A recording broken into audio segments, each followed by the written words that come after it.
Bienvenidos a Metalurgia para Dummies. Yo soy el ingeniero Rodrigo. Y yo el ingeniero Francisco. Y el día de hoy hablaremos de arreglos atómicos y de defectos de red.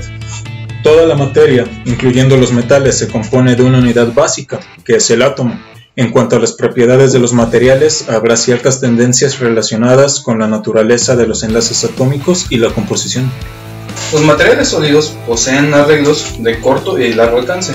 Se denominará de corto alcance si el arreglo espacial de los átomos solo se extiende a los átomos vecinos, y dichos arreglos son las bases de los materiales amorfos. Generalmente los materiales amorfos son polímeros o vidrios dentro de la categoría de los cerámicos. Los arreglos de largo alcance son aquellos en los que los átomos forman un patrón repetitivo regular. A dichos arreglos les denominaremos cristales, independientemente del material. Los metales y cerámicas cristalinas presentan este acomodo. A la forma específica en que se acomodan los átomos se le llama estructura cristalina. Cuando los cristales se acomodan en secuencia, forman entonces una red cristalina, y se reconoce que existen 14 tipos de redes, a las cuales se les conoce como las redes de Bravais. Las redes, a su vez, pueden agruparse en ciertas categorías o arreglos cristalinos. Estos sistemas son el cúbico, hexagonal, tetragonal, romboédrico, ortorrómbico, triclínico y monoclínico.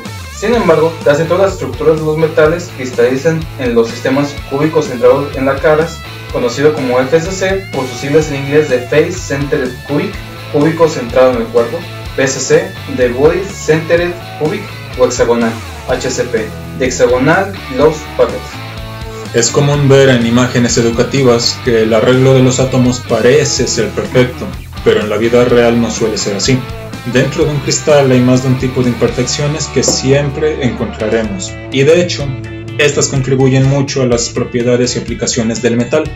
Las 4 categorías en que se clasifican los defectos cristalinos son los defectos puntuales, defectos lineales, superficiales y volumétricos. Los defectos puntuales son perturbaciones localizadas en los arreglos atómicos de una estructura cristalina. Pueden ser generadas por el movimiento de los átomos cuando ganan energía al calentarse durante el procesamiento de la materia, o por la introducción intencional o no intencional de impurezas. Se les llama puntuales porque afectan solamente en algunos puntos de la red.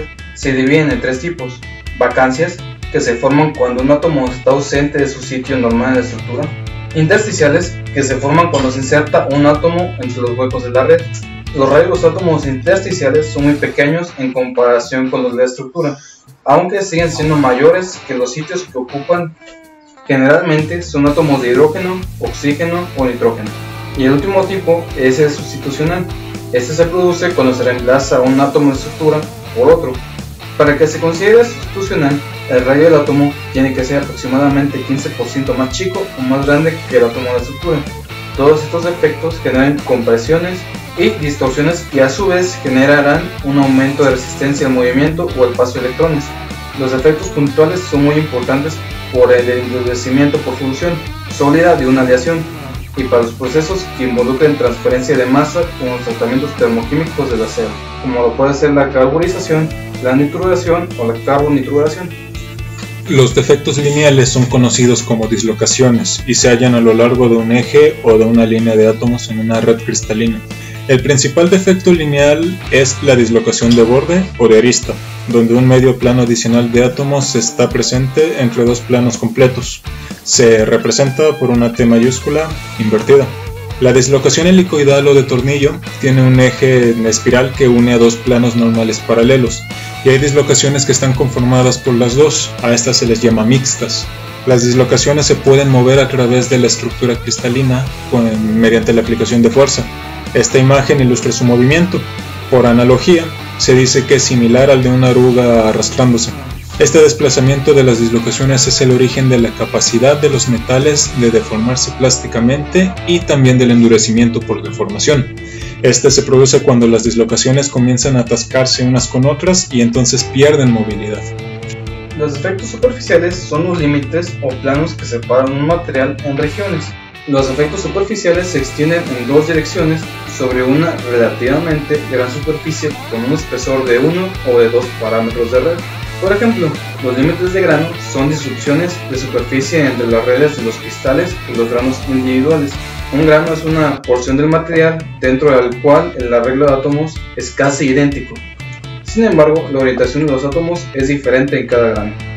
El otro tipo de defectos superficiales ocurren dentro de los cristales y son independientes de la estructura cristalina. Pueden ser límites de fase coherentes y límites de macla. Estos últimos son planos a través del cual se produce una desorientación espacial de la estructura. Pueden hacerse cuando se aplica un gran esfuerzo o también aparecer producto de un tratamiento térmico. Interfieren en el proceso de deslizamiento e incrementan la resistencia del metal. En cuanto a su importancia en la ingeniería, el área que ocupan los límites de grano influye en la estabilidad termodinámica de un material y también en la resistencia del material a la fractura, ya que el método de fractura más común es el intergranular y entre mayor área ocupan los límites de grano, más fácil será esta fractura. Existe también el fenómeno de endurecimiento por tamaño de grano. Si los granos de un material crecen, el área de límites de grano se reduce y el material se vuelve más blando, mientras que al reducir su tamaño, el área de límites aumenta y el material es más duro. Por último, existe un tipo de aceros de tercera generación llamados aceros TWIP que se endurecen al ser golpeados aprovechando la energía de golpe para generar maclas y estas incrementan entonces la dureza del metal. Para finalizar tenemos las fallas de apilamiento, que son los defectos volumétricos. Al solidificar un metal, mientras se forma la estructura, las capas de átomos se van acomodando una sobre la otra y siguen una cierta secuencia, pero cuando una de esas capas se forma de manera equivocada, interrumpiendo la red, se forma entonces la falla de apilamiento. La tendencia a su formación puede aumentar o puede disminuir dependiendo de los elementos de aleación que se utilizan. Las fallas de apilamiento son las responsables de que pueda darse el efecto TWIP ya antes mencionado o el efecto TRIP. Este último se refiere a otro tipo de aceros de tercera generación, que al igual que los aceros TWIP, se endurece al ser golpeados o deformados aprovechando esta energía, pero a diferencia de ellos, el endurecimiento se da gracias a una transformación de fase. Ambos están a la vanguardia de la investigación de materiales hoy en día. Y con eso concluimos el video de hoy. Muchas gracias por haberlo visto. Si tienen alguna duda del video o quieren que andemos más en algún tema, nos pueden enviar un correo a la dirección metalurgiaparadumis@gmail.com. Le responderemos con gusto y gracias por vernos. Y recuerden, no hay malos materiales, solo hay malos usos. Hasta luego.